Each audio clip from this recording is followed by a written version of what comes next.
من همزه ونفخه ونفثه.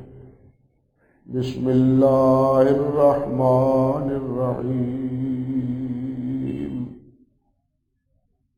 شهر رمضان الذي أنزل فيه القرآن هدى للناس وبينات من الهدى والفرقان. فمن شهد منكم الشهر فليصم، ومن كان مريضا أو على سفر فعدة من أيام أخر. يريد الله بكم اليسر ولا يريد بكم العسر، ولتكملوا العدة ولتكبروا الله على ما هداكم ولعلكم تشكرون. سبحان ربك رب العزة عما يصفون، وسلام على المرسلين، والحمد لله رب العالمين.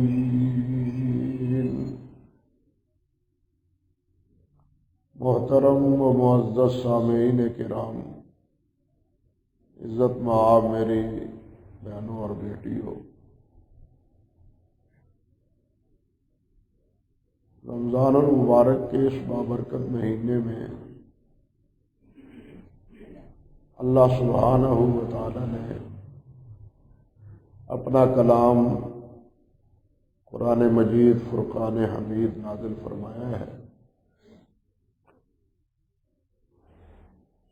اور یہ اللہ سبحانہ و تعالی کا بہت بڑا فضل اور احسان ہے۔ اس کتاب کو، اس قرآن مجید کو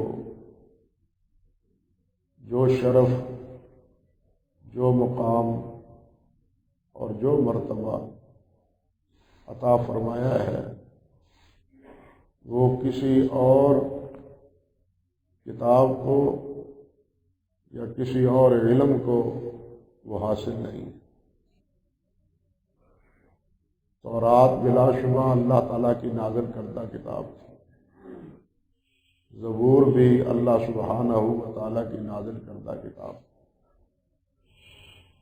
باقی صحائف بھی اللہ تعالیٰ نے ہی نازل کی ہے، لیکن جو شان، جو آن قرآن مجید کی ہے وہ کسی اور کی نہیں۔ قرآن مجید واحد وہ کتاب ہے جس کے بارے میں نبی کریم صلی اللہ علیہ وسلم نے ارشاد فرمایا ہے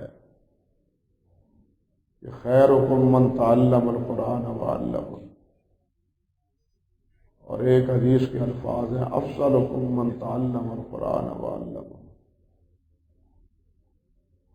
تم میں بہتر وہ ہے، افضل وہ ہے جو قرآن مجید کی تعلیم دیتے ہیں اور قرآن مجید کی تعلیم حاصل کرتے ہیں۔ علوم اور بھی ہیں، لوگ ان کو حاصل کرتے ہیں، بلکہ درون ملک ہی نہیں، بیرون ملک جا کے بھی اسے حاصل کرتے ہیں، لیکن وہ علوم، ان کی حیثیت ایک فن کی ہے، علم کی نہیں ہے۔ علم وہ ہے جو اللہ نے نازل کیا ہے، علم وہ ہے جو حضرت محمد رسول اللہ صلی اللہ علیہ وسلم نے بتلایا ہے۔ باقی جتنے علوم ہیں ان کی حیثیت فنون کی، جس طرح کوئی آدمی فن جانتا ہے اور اس فن میں ماہر ہے، بالکل اسی طرح باقی تمام علوم کی حیثیت۔ اللہ اکبر کبیرہ۔ لیکن ہمارے ہاں چال الٹی ہے، ہمارے ہاں فکر اس سے بالکل مختلف ہے۔ ہمارے ہاں سب سے اعلیٰ تعلیم وہ ہے جو ہمارے حضرات یورپ سے یا امریکہ سے حاصل کر کے آتے ہیں، یہاں پڑھتے ہیں، پڑھنے کے بعد پھر کہتے ہیں کہ یہ اعلیٰ تعلیم کے لیے ہم یورپ جا رہے ہیں، برطانیہ جا رہے ہیں، امریکہ جا رہے ہیں، اس کو اعلیٰ تعلیم سمجھتے ہیں، خرچہ بھی کرتے ہیں اور اعلیٰ تعلیم بھی اس کو سمجھتے ہیں، لیکن اعلیٰ تعلیم وہ ہے جو قرآن نے اللہ نے نازل کی۔ بنیادی طور پہ یہ بات سمجھنی چاہیے، اعلیٰ تعلیم وہ ہے جو اللہ نے نازل کی، اور اللہ نے اپنے انبیاء کرام علیہ السلام پر انہیں نازل کیا ہے، اور آگے انبیاء کرام علیہ السلام نے امت کو سمجھایا ہے۔ یہ ہے اعلیٰ تعلیم۔ حضرت ابو عبد الرحمن جو حضرت عثمان غنی رضی اللہ تعالیٰ عنہ کے اور حضرت علی کے شاگرد تھے، اور قرآن مجید کی قرأت اس کی جو سند ہے حضرت علی اور حضرت عثمان غنی رضی اللہ تعالیٰ عنہ تک، وہ انہی حضرت ابو عبد الرحمن رضی رحمۃ اللہ علیہ کے واسطے سے۔ خود فرماتے ہیں کہ جب سے میں نے حضرت عثمان سے یہ سنا ہے کہ رسول اللہ صلی اللہ علیہ وسلم نے فرمایا خیرکم من تعلم القرآن وعلمہ، کہ تم میں سے بہتر وہ ہے جو قرآن مجید کی تعلیم دیتا ہے اور تعلیم حاصل کرتا ہے، تو میں نے سب کچھ چھوڑ چھاڑ کے اپنے آپ کو قرآن مجید کے لیے وقف کر لیا۔ اور وہ فرمایا کرتے تھے فضل کلام اللہ علی سائر الکلام فضل اللہ علی خلقہ، فرماتے ہیں کہ اللہ رب العزت کے کلام کی فضیلت وہ یوں سمجھو، مثال دے کے، کہ جس طرح اللہ رب العزت کو تمام مخلوق اور فضیلت حاصل ہے، مخلوق کو اللہ سے کوئی نسبت نہیں، یعنی یہ وزن برابر کرنے کا کوئی مسئلہ ہی نہیں، معاذ اللہ ثم استغفر، اللہ سے اور مخلوق سے کوئی نسبت نہیں، ایک ہی نسبت ہے کہ وہ خالق ہے اور یہ مخلوق ہے، وہ معبود ہے اور یہ عابد ہے، یہی ایک نسبت، باقی اس کے علاوہ اور کوئی فضیلت نہیں۔ اللہ رب العزت کے بارے میں یہی فرماتے ہیں کہ فضل و کلام اللہ علی سائر الکلام، کہ تمام کلاموں پر فضیلت اللہ کے کلام کی وہ یوں سمجھو کہ جس طرح اللہ کی فضیلت تمام مخلوق پر، مخلوق کو کوئی حیثیت نہیں ہے اللہ رب العزت کے کلام کے مقابلے میں، اللہ تعالیٰ کے حیثیت سے۔ اور اسی سے یہ بھی دیکھیں کہ نبی علیہ الصلوۃ والسلام نے قرآن مجید میں اللہ تعالیٰ کے پیارے پیغمبر نے فرمایا ہے کہ یہ واحد کتاب ہے کہ جس کے ایک حرف کی نیکیاں جو ہے نا وہ 10 ملتی ہیں، اور ایک حرف سے مراد ایک پورا لفظ نہیں بلکہ الف لام میم۔ عبداللہ بن مسعود رضی اللہ تعالیٰ عنہ مثال دے کے بیان فرماتے ہیں کہ الف علیحدہ حرف ہے، لام علیحدہ حرف ہے، میم علیحدہ حرف ہے، تو گویا یہ کم سے کم 30 نیکیاں الف لام میم کے پڑھنے سے ملتی ہیں، اور ایک نیکی اس کا اجر کم سے کم 10 گنا ہوتا ہے. ایک نیکی کا اجر کم سے کم 10 گنا ہوتا ہے، اور زیادہ سے زیادہ 700 تک بھی، اور 700 سے اوپر جتنا اللہ رب العزت چاہے. جتنے اخلاص سے کام کیا جائے اتنے ہی زیادہ اللہ تعالیٰ اپنے فضل و کرم سے نوازتے ہیں. تو گویا الف لام میم 30 نیکیاں نہ ہوئی، 300 نیکیاں. کوئی دنیا کی کتاب ایسی ہے کہ جس کے پڑھنے سے اس طرح نیکیاں اور اسی طرح اجر و ثواب مجسر آتا ہو؟ اللہ اکبر کبیرہ. لیکن ہمارے ہاں یہ تصور کیا جاتا ہے اور کہا بھی جاتا ہے کہ قرآن پڑھنے کا کیا فائدہ ہے، خالی پڑھنے کا کیا فائدہ ہے. نہیں بھائی، قرآن مجید کے الفاظ پڑھنے کا بھی فائدہ ہے. الفاظ سمجھ آئیں یا نہ آئیں، معانی سمجھ آئے یا نہ آئے، اس کا اپنا اجر ہے، اس کا اپنا ثواب. حتیٰ کہ حدیث میں آتا ہے من سرہ ان یحب اللہ ورسولہ فلیقرأ بالمصحف او کما قال النبی صلی اللہ علیہ وسلم. جو چاہتا ہے کہ مجھ سے اللہ اور اللہ کے رسول کی محبت کا رشتہ قائم ہو جائے، اس کو چاہیے کہ وہ قرآن مجید کھول کے قرآن مجید کو دیکھ کے پڑھے، قرآن مجید کو دیکھ کے پڑھے. قرآن مجید کے پڑھنے کے بھی مختلف اسالیب ہیں. پہلا اسلوب ہے کہ نماز میں پڑھا جائے. دوسرا اسلوب ہے کہ قرآن مجید کو کھول کے دیکھ کے پڑھا جائے. تیسرا اسلوب ہے کہ قرآن مجید کو زبانی پڑھا جائے. سب سے افضل یہ ہے کہ نماز میں پڑھا جائے. دوسرا درجہ ہے کہ اس کو دیکھ کے پڑھا جائے. اس کے دیکھنے کی بھی برکت ہے اور اس کے پڑھنے کی بھی برکت ہے.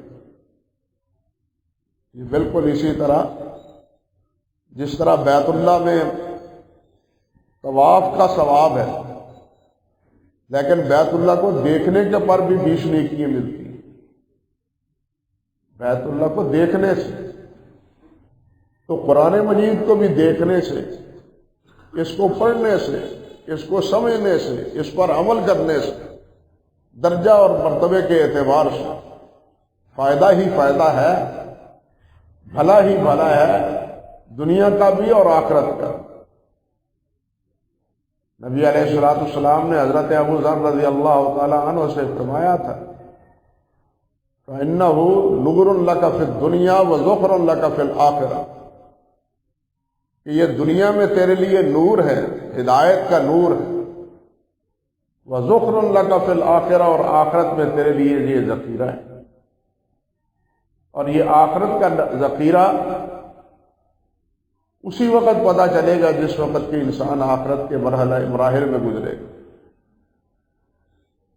بلکہ علماء نے لکھا ہے، دیکھیے یہ تو الف لام میم ہے نا، جس کے معنی ہم نہیں جانتے. سب مفسرین کہتے ہیں اللہ عالم بمرادہ. انہوں نے اپنی فہم کے مطابق اس مفہوم کو متعین کرنے کی کوشش کی ہے، لیکن حتمی طور پر نہیں، یقینی اعتبار سے نہیں. اور یہی کہتے ہیں اللہ عالم بمرادہ.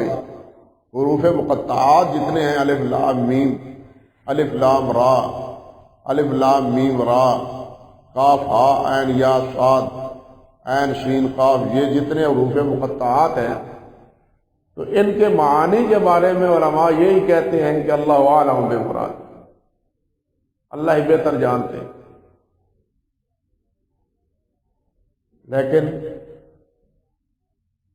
اس کا بھی اجر و ثواب ہے. اگر معنی پڑھنے سے ہی اجر و ثواب ملتا، معنوی طور پر پڑھنے سے ہی اجر و ثواب ملتا، تو پھر حروف مقطعات کو پڑھنے کا کوئی فائدہ نہیں، کیونکہ اس کے تو معنی نہیں. اس کے تو معانی ہی نہیں ہیں، تو ان کا پھر اجر و ثواب کیسے؟ اس لیے یہ فکر بھی درست نہیں ہے کہ صرف وہی فائدہ ہے کہ قرآن مجید کو سمجھا جائے، سمجھ کے پڑھا جائے۔ بلا شبہ یہ دوسرا مرحلہ یہی ہے، لیکن اس کے الفاظ پڑھنے سے بھی انسان نیکیوں سے اور بھلائیوں سے محفوظ نہیں، بلکہ اگر اگلی بات کہی جائے تو وہ بھی غیر مناسب نہیں۔ قرآن مجید میں آپ الفاظ جہاں انبیاء کرام علیہ السلام کے نام پڑھتے ہیں، وہاں اللہ سبحانہ و تعالیٰ نے کیا فرعون کا نام نہیں لیا، حامان کا نام نہیں لیا، ابو لہب کا نام نہیں لیا؟ یہ جو اکثر الکافرین لوگ تھے ان کا نام لیا ہے نا، حتیٰ کہ شیطان کا کتنی بار لفظ آیا ہے، ابلیس کا کتنی بار لفظ آیا۔ لیکن جب آپ یہ اکثر الکافرین، بلکہ ان سے بھی بڑا کافر شیطان اور ابلیس، دو لفظ جو آئے ہیں، جب قرآن کی تلاوت میں یہ لفظ پڑھیں گے تو وہ بھی نیکیوں سے خالی نہیں، ان کی بھی نیکی ملے گی، یہ نہیں کہ اس کے پڑھنے سے نیکی نہیں ملے گی۔ اس سے آپ اندازہ کر سکتے ہیں کہ اس کی برکات کیا ہے۔ علماء نے لکھا ہے اور حدیث میں آتا ہے، علماء نے کیا لکھنا ہے، یومکم اقرأکم قرآن، تم میں سے امام وہ بنے جو سب سے زیادہ قرآن کو جاننے والا ہو، قرآن کو پڑھنے والا ہو، قرآن کا قاری، وہ امام تمہارا بنے۔ اور رمضان المبارک میں تو ہم یہ اپنی آنکھوں سے دیکھ لیتے ہیں کہ تراویح میں امام وہی ہوتا ہے جس کو قرآن مجید آتا ہو، تراویح میں ہی نہیں، بلکہ آپ دیکھیں حدیث میں آتا ہے غزوہ بدر میں کہ احد کے موقع پر جس وقت 70 صحابہ کرام شہید ہوئے اور ایک ایک قبر میں 2 3 صحابہ کو دفن کرنا پڑا، تو نبی علیہ السلام فرماتے تھے کہ ان میں سے دیکھو کہ قرآن کو زیادہ پڑھنے والا اور قرآن کو زیادہ جاننے والا کون؟ تو جن کے بارے میں یہ گواہی ملتی کہ اس کو قرآن زیادہ یاد تھا، نبی علیہ السلام فرماتے اس کو سب سے پہلے بسمت قبلہ، اس کو سب سے پہلے رکھ، اس کو پہلے رکھ، پھر دوسرے موتا کو اس کے پیچھے رکھ، دوسرا یا تیسرا جتنے بھی قبر میں گنجائش نکلتی۔ اس حدیث سے کیا معلوم ہوتا ہے کہ قرآن جاننے والا زندہ ہے تو وہ بھی امام ہے، فوت ہو گیا ہے تو وہ بھی فوت شدگان کا امام،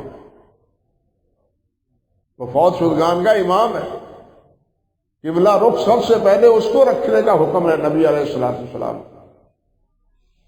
اللہ اکبر کبیرہ، اللہ اکبر کبیرہ۔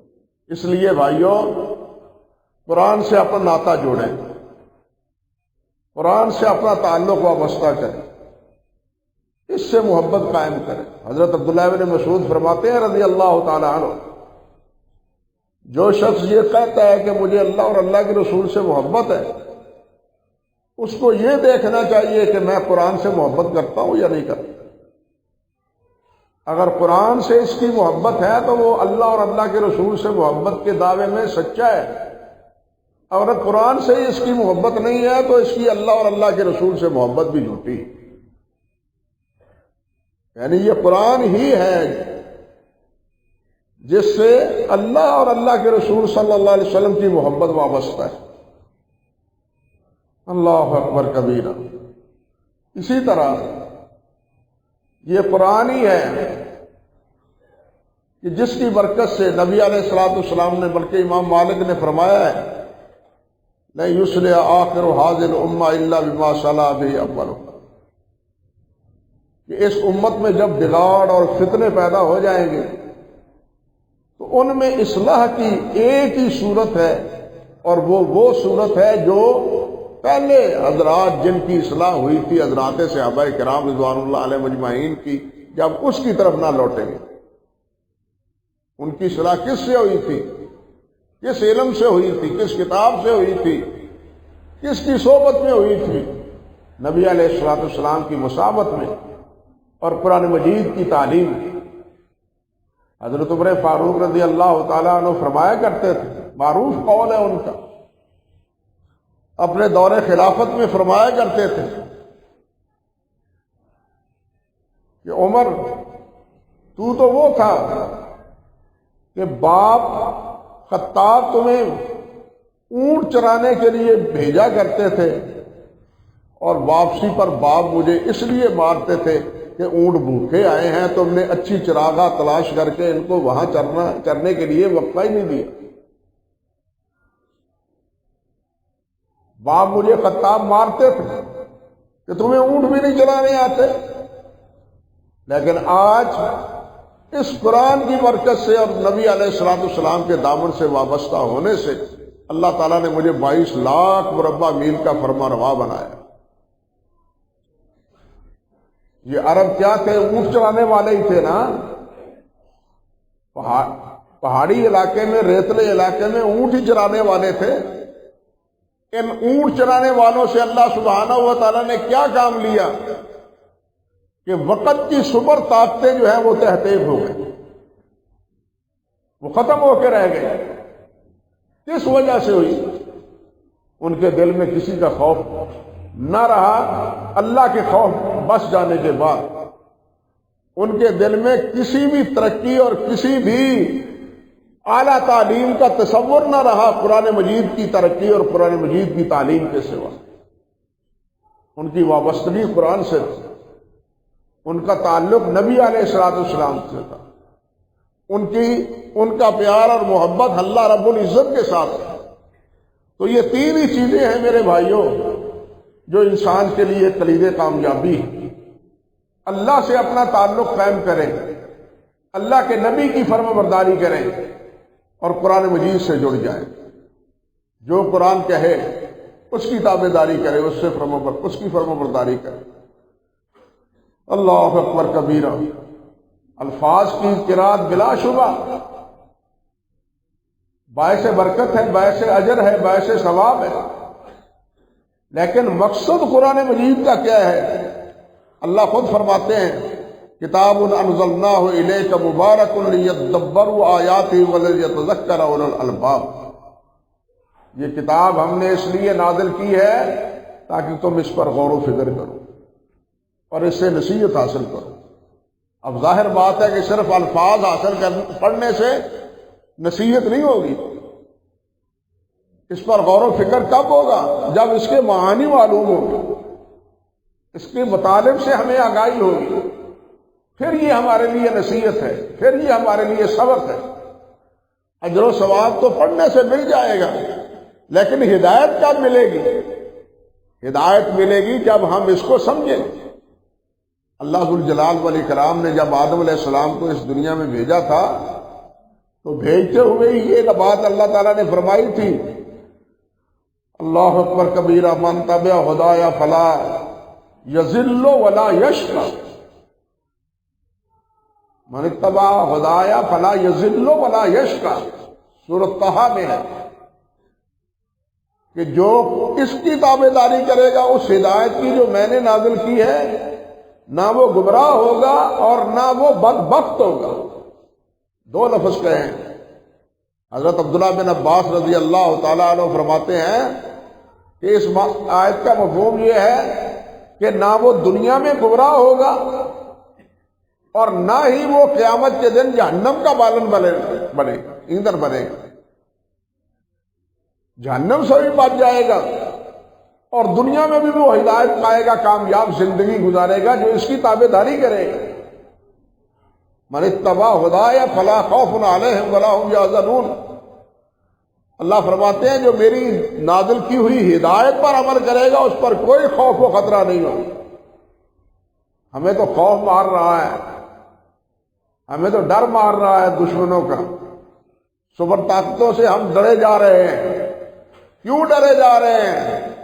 کہ ہم نے اس کتاب ہدایت سے ہدایت لینی چھوڑ دی، ہم نے ہدایت کا مرکز اس کو نہیں سمجھا، رہنمائی کا سب مرکز اس کو نہیں سمجھا، تعلیم کا مرکز اس کو نہیں سمجھا. ہم نے تعلیم کا مرکز یورپ کو سمجھ لیا. وہاں سے جو تعلیم حاصل کر کے بلے بلے کیا بات ہے جی، یہ تو یورپ دا پڑیا ہے، یہ تو امریکہ کی ڈگری ہیں ان کی اس کے پاس. ہم تو ان ڈگریوں کو تعلیم کے لیے سب سے اچھی تعلیم سمجھتے ہیں، لیکن وہ اس تعلیم کی حیثیت اللہ اور اللہ کے رسول صلی اللہ علیہ وسلم کے نزدیک کچھ بھی نہیں، الا یہ کہ اس کے ذمن میں وہ خدمت خلق کرے. لیکن آج کل خدمت خلق کا تو کوئی تصور ہی نہیں ہے. انسان اپنی ہی خدمت کرتا ہے، اپنا ہی خدمت گزار بنا ہوا ہے. جو کہتے ہیں نا ہم کامیاب ہو کے لوگوں کی خدمت کریں گے، ان کا علاج معالجہ کریں گے، وہ ان کا علاج معالجہ نہیں کر رہے، اپنی بھوک کا علاج معالجہ کرتے. انا للہ و انا الیہ راجعون. تو خیر عرض کر رہا تھا کہ اللہ نے اس کتاب کو نازل کیا ہے، اللہ فرماتے ہیں اس لیے کہ تاکہ تم اس پر غور و فکر کرو اور اس سے ہدایت لو. یہ مقصد ہے قرآن مجید کے نازل کرنے کا. ایک اور مقام پہ اللہ تعالیٰ نے فرمایا ہے افلا یتدبرون القرآن ام علی قلوب اقفالها، کیا ان کے دلوں پہ تالے جڑے ہوئے ہیں، یہ سمجھتے نہیں ہیں، قرآن مجید کو پر غور نہیں کرتے، تالے لگے ہوئے ہیں ان کے دلوں پر. حضرت حسن بصری رحمۃ اللہ علیہ فرمایا کرتے تھے کہ اللہ ذو الجلال والاکرام نے تو قرآن مجید کو نازل کیا ہے تاکہ اس کو سمجھا جائے، لیکن اور اس پر عمل کیا جائے، اس کو سمجھا جائے اور اس پر عمل کیا جائے، لیکن ہم نے پڑھنے کو ہی عمل بنا لیا ہے. یعنی پڑھنا عمل ہے، ہم نے کیا کیا؟ پڑھنے کو ہی عمل بنایا ہے. بلا شبہ یہ عمل ہے، لیکن اصل مقصد کیا ہے اس کے پڑھنے کا؟ کہ اس سے ہدایت آئے، گمراہیوں سے انسان بچے، نافرمانیوں سے انسان بچے. اب یہ کیا مقصد ہوا کہ قرآن مجید میں ہم یہ پڑھیں کہ سود کھانے والوں پر اللہ کی لعنت ہے اور ہم سود بھی کھاتے رہے. قرآن کہے کہ چور کے ہاتھ کاٹ دو، ہم چوری بھی کرتے رہے. قرآن کہے کہ ہم جو قتل کرتا ہے وہ جہنمی ہے، ہم قتل و غارت بھی کریں. قرآن کہتا ہے وہ ملعون ہے جو والدین کی سوء ادب کرتا ہے، ہم والدین کا مذاق بھی اڑائیں.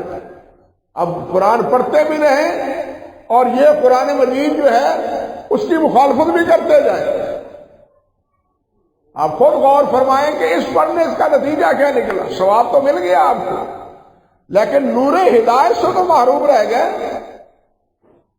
جو نور ہدایت ہے اصل مقصد ہے کہ گمراہیوں سے بچا جائے، نافرمانیوں سے بچا جائے، معلوم ہو جائے کہ کون سی چیزیں ہیں جو اللہ سبحانہ و تعالیٰ کے ہم جو ہیں وہ نامقبول ہیں، اللہ اس کو پسند نہیں کرتے، اور کون سی چیزیں ہیں جو اللہ رب العزت کے ہاں محبوب ہیں، اور ہمیں ان کا اہتمام کریں، ہم ان کا اہتمام کریں جو اللہ کے ہاں محبوب ہیں، اور ان سے دستکش ہو جائیں جن کے ہاں جو اللہ ذو الجلال والاکرام کے ہاں کیا ہے؟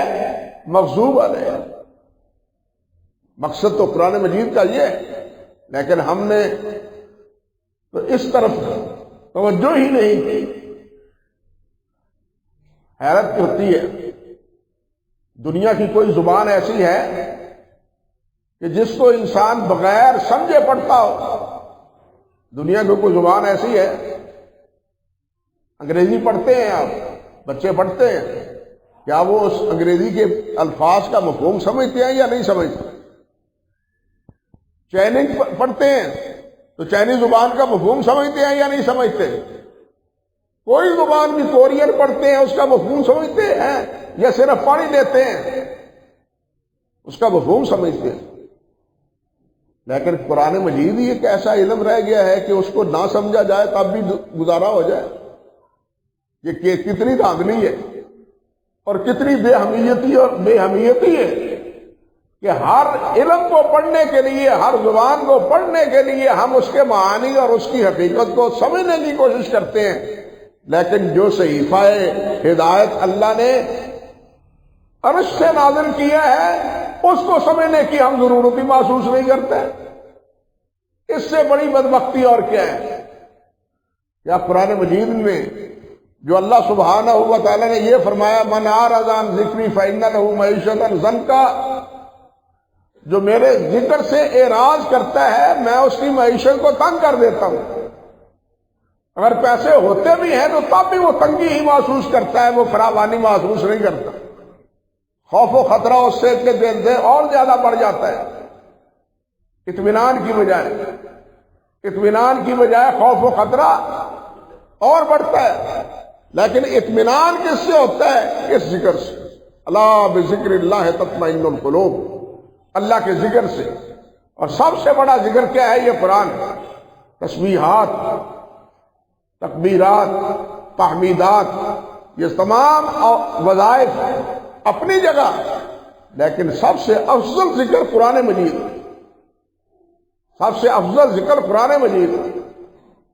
اسی لیے اللہ نے فرمایا ہے کہ اطمینان قلب وہ کس سے ہے؟ ذکر سے۔ انا نحن نزلنا الذکر وانا لہ لحافظون، اسی ذکر کے بارے میں فرمایا نا کہ اس ذکر کو ہم نازل کرنے والے اور ہم ہی اس کے محافظ۔ تو قرآن خود ذکر ہے، سب سے بڑا ذکر ہے۔ اور ہمارے کہا ہے، لکھا ہے کہ جتنی بھی تسبیحات تحمیدات پڑھ لے، تسبیحیں پڑھ لے، جو کچھ بھی پڑھ لے، لیکن قرآن مجید کی تلاوت، قرآن مجید کا پڑھنا، یہ تمام تسبیحات سے افضل۔ اللہ اکبر کبیرہ۔ اس لیے سوچنا چاہیے کہ قرآن نے جو یہ فرمایا ہے من اعرض عن ذکری، کیا یہ جو بے رخی ہم اختیار کر رہے ہیں، قرآن مجید پر توجہ ہم نہیں کرتے، اس کو سمجھنے کی کوشش ہم نہیں کرتے، سمجھ کے پھر اس پر عمل ہم نہیں کرتے، کہیں یہ قرآن سے اعراض کے مترادف تو نہیں ہے؟ بات سمجھ رہے ہیں میری؟ کہیں یہ قرآن سے اعراض کے مترادف تو نہیں ہے؟ کہ قیامت کے دن اللہ کے رسول بھی فرما دیں کہ میری اس امت نے میرے اس قرآن کو چھوڑ دیا تھا۔ یہ چھوڑ دینا کیا ہے؟ عمل سے چھوڑ دینا ہے، اس کو سمجھنے سے چھوڑ دینا ہے۔ کیا یہ فرد جرم کہیں ہم پر تو نہیں لگ رہی؟ دوسرے جرم یہ کرے تو وہ مجرم، ہم کریں تو ہم بالکل ساتھ۔ یہ کیا انصاف ہے؟ انصاف نہیں بلکہ بے انصافی۔ تو میرے بھائیوں، قرآن سے اپنے آپ کو وابستہ کر لو، قرآن کو پڑھو، قرآن کو سمجھو، قرآن پر عمل کرو، یہی دعویٰ ہے اور یہی اکثر مقصد۔ اللہ اکبر کبیرہ، اللہ اکبر کبیرہ۔ دنیا میں بھی حدیث میں آتا ہے، نبی علیہ الصلوۃ والسلام نے ارشاد فرمایا کہ قبر میں جس وقت انسان سے یہ پوچھا جاتا ہے کہ من ربک ومن نبیک وما دینک، تین ہی سوال ہیں، تیرا رب کون ہے، تیرا رسول کون ہے، اور تیرا دین کون ہے؟ اللہ حافظ، تین ہی سوال۔ تو مومن کیا جواب دیتا ہے؟ ربی اللہ، میرا رب اللہ ہے، اور میرا رسول کون ہے؟ محمد رسول اللہ صلی اللہ علیہ وسلم۔ دین کیا ہے؟ دین الاسلام، میرا دین اسلام۔ یہ سن رکھی ہے آپ نے حدیث علماء کرام سے۔ میں توجہ یہ دینا چاہتا ہوں کہ مسند امام احمد میں ہے کہ فرشتے پوچھتے ہیں کہ تم کو کس نے بتلایا تھا؟ تم کو ان چیزوں کے جواب سے کس نے سمجھایا تھا کہ یہ جواب دینا ہے؟ تو وہ کہے گا فیقولو قرأت کتاب اللہ، وہ کہے گا کہ میں نے اللہ کی کتاب پڑھی، میں نے قرآن کو پڑھا، قرآن سے پتا چلا کہ محمد الرسول اللہ، محمد اللہ کے رسول، قرآن سے پتا چلا کہ ربی اللہ، میرا رب اللہ ہے، قرآن سے پتا چلا کہ ان الدین عند اللہ الاسلام، کہ اللہ کے ہاں دین اسلام ہے۔ یہ سارا جواب کس سے مجھے آیا ہے؟ قرآن پڑھنے سے۔ گویا دنیا بھی، قبر بھی اور قیامت بھی، تینوں جگہ کامیابی کی ضمانت کیا ہے؟ یہ قرآن ہے۔ ہم نہ سمجھے تو علیحدہ مسئلہ ہے۔ قیامت کے دن یہی قرآن، نبی علیہ السلام نے فرمایا کہ قیامت کے دن قرآن سے تعلق قائم کرنے والا، اس کو یاد کرنے والا، اس پر عمل کرنے والا، یہ قرآن قیامت کے دن اس کی سفارش کرے گا اور اللہ ذوالجلال اس کی سفارش کو قبول فرمائے گا۔ ہم شفاعتی ڈھونڈتے ہیں، امیدیں رکھتے ہیں، امیدیں وابستہ کرتے ہیں، اور ان امیدوں پر ان کی مٹھی چاپی کرتے ہیں، نذرانے پیش کرتے ہیں، چڑھاوے چڑھاتے ہیں، یہ خوش ہو جائے اور قیامت کے دن بات بن جائے۔ ہم یہ کرتے ہیں، لیکن یہ طریقہ نہیں ہے۔ اللہ ذوالجلال نے یا اللہ کے رسول نے نہیں فرمایا کہ فلاں تمہاری سفارش کرے گا، یہ میرا اور آپ کا گمان ہے۔ اور اللہ نے فرمایا ہے یہ تمہاری سفارش کرے گا اور روزہ تمہاری سفارش کرے گا۔ فکر اس کی کرنی چاہیے تاکہ یہ ہمارا شفیع بن جائے، یہ ہمارا سفارشی بن جائے قیامت کے دن۔ دنیا میں عزت پاتا ہے اور قیامت کے دن اور قبر میں یہی انسان کے بچاؤ کا ذریعہ بنتا ہے۔ اللہ سبحانہ و تعالیٰ اس سے ہمیں وابستہ کر دے، اس پہ عمل کرنے کی توفیق عطا فرمائے، اس کو پڑھنے کی توفیق عطا فرمائے۔ ہمارے اسلاف، ہمارے بزرگ قرآن مجید کے پڑھنے کا جو اہتمام رمضان میں کرتے تھے، آپ آج اس کا کوئی تصور نہیں کر سکتے۔ آپ اندازہ کریں، حضرت امام شافعی رحمۃ اللہ علیہ اور حضرت امام ابو حنیفہ رحمۃ اللہ علیہ کے ترجمہ نگاروں نے لکھا ہے کہ یہ حضرات رمضان المبارک میں 60 مرتبہ قرآن مجید پڑھتے تھے۔ 60 مرتبہ، ایک قرآن مجید دن کو اور ایک قرآن مجید رات کو۔ آج تصور کیا جا سکتا ہے؟ آج تو کھول کے دیکھنے والا کوئی نہیں ہے الا ماشاءاللہ۔ امام مالک رحمۃ اللہ علیہ، امام مالک رحمۃ اللہ علیہ مدینہ کے امام، نبی علیہ السلام نے فرمایا ہے کہ ایک آدمی آئے گا مدینے میں، میرے اس مدینے میں، شہر میں آئے گا کہ لوگ دور دراز کے سفر کر کے اس سے پڑھنے کے لیے آئیں گے۔ علماء نے کہا ہے کہ اس سے مراد امام مالک رحمۃ اللہ علیہ۔ امام مالک رحمۃ اللہ علیہ 11 مہینے حدیث کا درس دیتے، فتوے دیتے، لیکن جب رمضان آتا نہ فتویٰ دیتے نہ حدیث کا درس دیتے، صرف قرآن پڑھتے۔ جس طریقہ تھا ہمارے سلف، ہمارے بزرگوں کا۔ امام زہری رحمۃ اللہ علیہ، امام تمیم داری رحمۃ اللہ علیہ رضی اللہ تعالی عنہ، حضرت عثمان غنی رضی اللہ تعالی عنہ، کبھی ان کی سوانح تو پڑھ کے دیکھیں کہ وہ قرآن مجید کی تلاوت کتنی کرتے تھے۔ نبی علیہ السلام تو کرتے ہی تھے، یتلو علیہم آیاتہ ویزکیہم ویعلمہم الکتاب والحکمہ۔ آپ کا تو اس پر عمل تھا، لیکن ہم کیا ہیں؟ ہمیں اپنے عمل پر غور کرنا چاہیے۔ آخر یہ 8-10 دن گزر ہی گئے ہیں نا، کیوں جی؟ جمعرات کو تھا، آج 9واں روزہ ہے۔ ہمیں اپنا سوچنا چاہیے کہ اس 9 دنوں میں ہم نے کیا پڑھا ہے، کتنا پڑھا ہے، اور باقی جتنے دن رہ گئے ہیں اس میں ہم نے کیا سوچا ہے اور کیا پلاننگ کی، یہ ہمیں سوچنا چاہیے۔ آج سوچ لیں گے تو یہ سوچا ہوا کر کام آئے گا۔ اگر آج اس کو ضائع کر دیا تو گیا وقت پھر ہاتھ آتا نہیں، پیسہ واپس آ جاتا ہے۔ صحت خراب ہو جائے، علاج سے صحت بحال ہو سکتی ہے، لیکن وقت گزرا ہوا ایسا ہے کہ وہ واپس نہیں آتا، وہ وقت واپس نہیں آتا۔ جو گزرا وہ سو گزر گیا۔ اس لیے جو باقی دن رہ گئے ہیں کم سے کم اس کی قدر کریں، اور اپنا ایک ٹائم ٹیبل بنائیں، رات کو بھی بالخصوص اور دن کو بھی۔ اللہ، اور یہ ضروری نہیں ہے کہ آپ بیٹھ جائیں قرآن مجید کھول کے، بھائی کاروبار بھی کرنا ہے آپ، لیکن دکان پر بیٹھے ہوئے بھی پڑھ سکتے ہیں۔ قل ہو اللہ کس مسلمان کو نہیں آتی؟